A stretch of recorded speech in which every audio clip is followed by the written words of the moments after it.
Hello, everyone. My name is Nicholas Bowman. It's great to have you with us this morning. Our first story is of the origin of Mormonism. There are about 6,500 people a part of the Mormon population that have fled the United States after an anti-Mormonism group killed the founder of the religion, Joseph Smith. Currently, the surviving Mormons live in Salt Lake City, but how did they get to reside there, and what amassed the large following?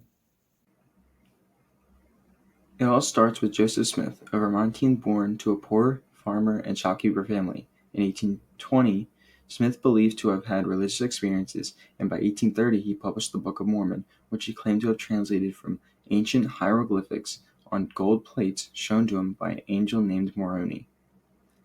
His book told the story of ancient Jews from the Middle East who had migrated to the Western Hemisphere and were visited by Jesus soon after his resurrection. Smith then organized the Church of Jesus Christ of Latter-day Saints, also known as Mormons. He believed that the society he lived in was sinful and encouraged capitalistic practices in the market and factory economy. His goal was to have a church-directed society that would restore primitive Christianity and encourage moral perfection. As time went on, more people listened to his message, but popularity attracts the good and bad, making himself a target. Anti-Mormons would harass Smith and he struggled to find a platform to preach his message. Eventually, he founded Nauvoo, Illinois, and the population grew rapidly, reaching 30,000 by the early 1840s. The harassment became more excessive when Smith declared he was running for president and after asking Congress to make Nauvoo a separate federal territory. Later, Smith preached in secret about polygamy, or the practice of having multiple wives. He lost followers when the word broke, and this enraged anti-Mormons. Smith was later arrested for presumed treason in 1844 for conspiring to create a Mormon colony in the Mexican territory. He was placed in the same jail located in Carthage, Illinois, as his brother was already staying in, and after hearing of the news of the conviction, the anti-Mormon mob stormed the jail and murdered them both.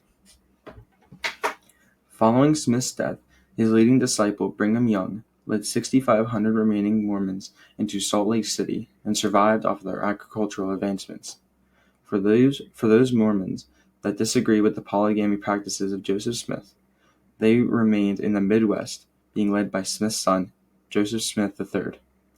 The religion of Mormonism has been met with great struggles over the past 26 years, but through Joseph Smith and Brigham Young continuing his destiny, Mormonism has survived and will live on for generations to come.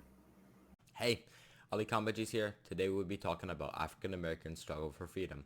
After countless northern states abolished slavery, African Americans' political voice has a new fiery flame and it seems stronger than ever. It speaks loud and clear and it says abolish slavery everywhere. As early as the 1830s, you can see blacks working with anti-slavery whites to help build a peaceful interracial society. In as short as 30 years, you can see black abolitionists founded the first interracial movement for justice, demanding immediate, uncompensated emancipation. An unpopular stance that was met with intense criticism and violence. A big problem on the road to freedom for blacks is freedom in court. White officials frequently denied free blacks convicted of crimes a jury trial, and in certain cases, they forced beggars back into slavery. Some went to the extent of kidnapping undocumented blacks and selling them. In attempts to integrate into white society, many free African Americans will go as far as to distance themselves from slaves and incorporate white values into their very own lives. Very few blacks owned land, and the big population that didn't in the South worked as laborers and tenant farmers. In the North, the black population worked as servants, laundresses, or poor factory laborers. In the North, blacks could transcend beyond their normal low social status by getting a good education and hard work. Many associations, churches, and schools were founded so the African American race as a whole could better themselves and potentially become on par with white social status. The first African American newspaper was later published in 1827 and was a huge milestone in portraying the progressive image of the African American race. In Boston, however, the movement of abolitionism was halted by multiple terrorist attacks on black communities. Many of these churches and schools built to help progress blacks' image was burned and vandalized. A pretentious speaker by the name of David Walker spoke out against religious slaveholders by calling it unethical. He even predicted revolts and said, "We must and shall be free," predicting freedom for the African American race. At the time, many whites banned all abolitionists writing sermons and lectures. After 1835, Southern postmasters simply refused to deliver mail suspected to be of abolitionist origin. Shortly after the journal was released, a slave revolt in Southampton County, Virginia occurred. It was named the Nat Turner Rebellion after a self-educated slave set on a chronological coincidence that had far-reaching consequences. Turner and a number of relatives and associates went on a rampage, killing at least 55 white men, women, and children. Turner was suspected to be attempting to steal weapons from a surrounding armory in order to take up a defensive position in the Great Dismal Swamp. Anticipated hundreds of slaves to unite to this cause, but just 60 showed up. The white militia dispersed a weakly equipped army exacted revenge. In under 2 days, 40 of the 60 rebels were killed. The abolitionist program culminated in a partition of effort. Between 1835 and 1838, the AASS flooded Congress with approximately 500,000 citizens' signatures requesting the abolition of slavery in the District of Columbia, a halt to the interstate slave trade, and a prohibition to the entrance of additional slave states. Thousands of strongly devout white farmers and small-town entrepreneurs, in addition to the numerous free blacks, backed these initiatives. Fears and resentment of the African-American groups led to violent mob acts. Working-class whites in Cincinnati drove over 1,000 Africans out of the city in 1829, upholding an 1807 statute that prohibited all blacks from Ohio through vigilantism. We as a nation should have helped the progression of abolitionism instead of hate towards various ethnic groups. This is Ali's piece on the African American struggles. Bye-bye. Hello, I'm Patrick Nyer, and our next news story today comes from Oneida, New York, as we see the flourishing of John Humphrey Noyes' perfectionists. What started as a few disciples in Humphrey's hometown of Putney, Vermont, has traveled to New York and then flourished to over 300 followers.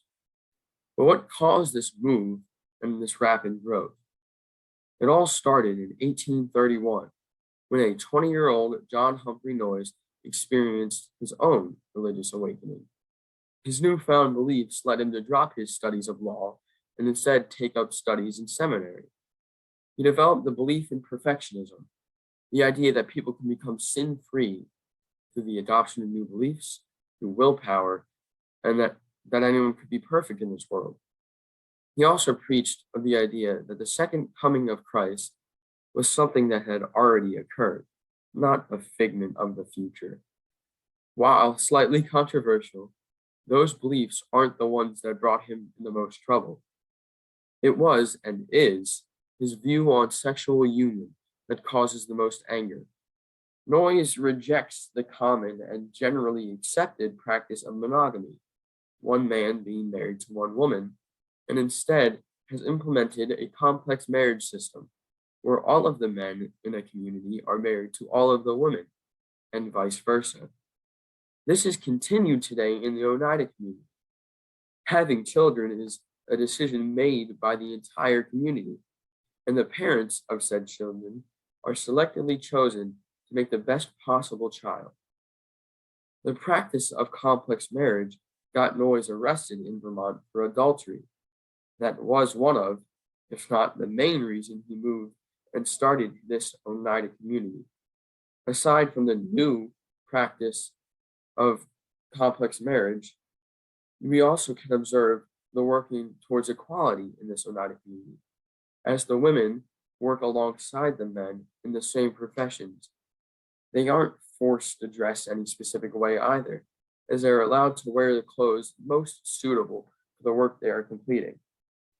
Ever since the Oneida community ever since the move to the Oneida community, it has been rather rapidly growing.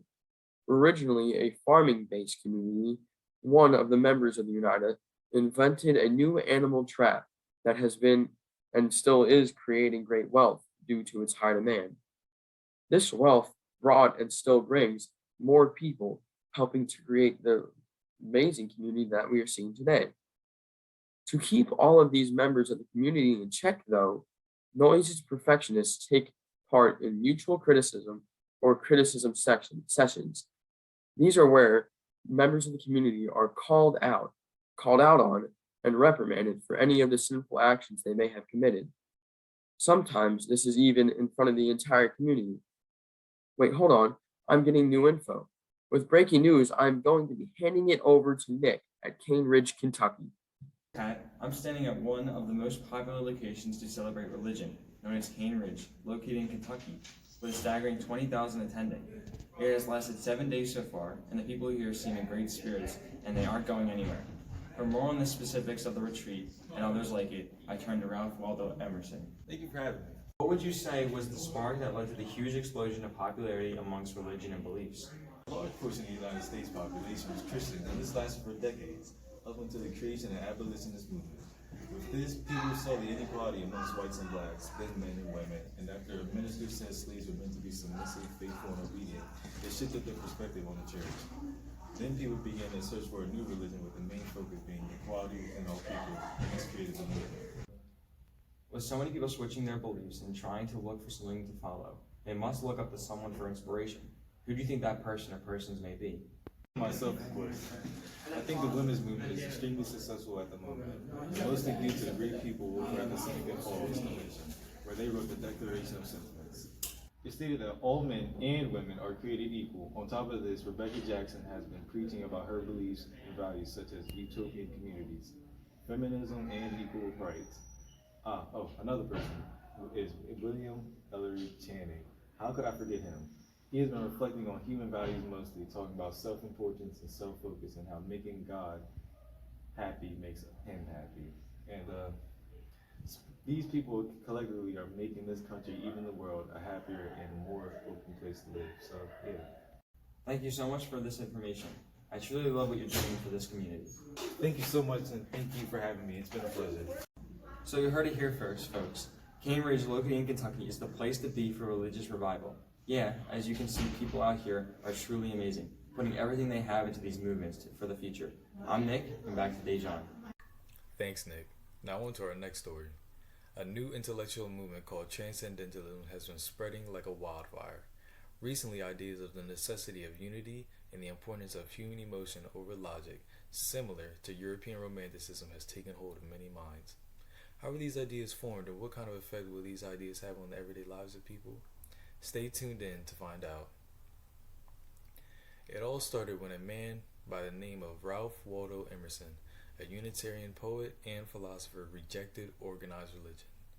He argued that people needed to get rid of customs and discover their original relation with nature, which come to be known as individualism. The message of self-realization made by Emerson reached many minds and led to another movement known as the Lyceum movement that allowed poets, preachers, scientists, and reformers to speak. The people of the middle class especially listened to Emerson's ideas since they connected to their personal lives. Not only that, Emerson preached spirituality and its connection to nature. His writings and preachings spread far and influenced many other philosophers who would later be known as transcendentalists.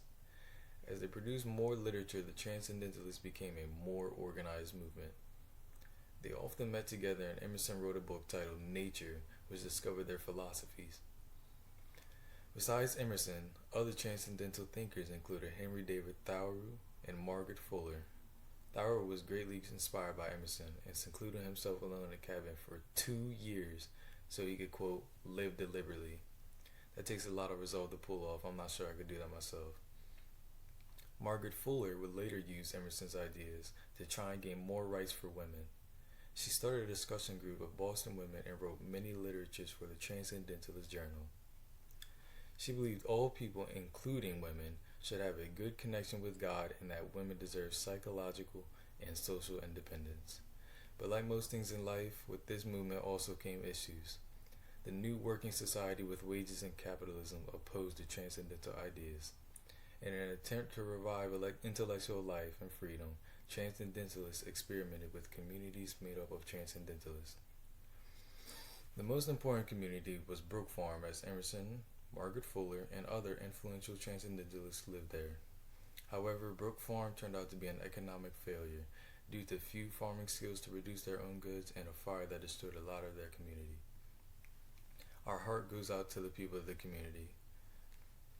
Many Transcendentalists were forced to abandon their intellectual journey, and instead of completely changing society from a working one, they decided to simply reform it, specifically for education and the abolishment of slavery.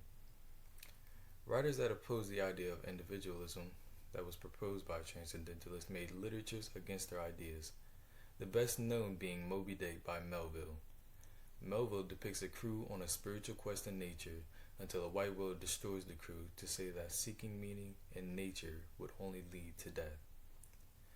But many refuse Melville's way of thinking because of his pessimistic way of thinking.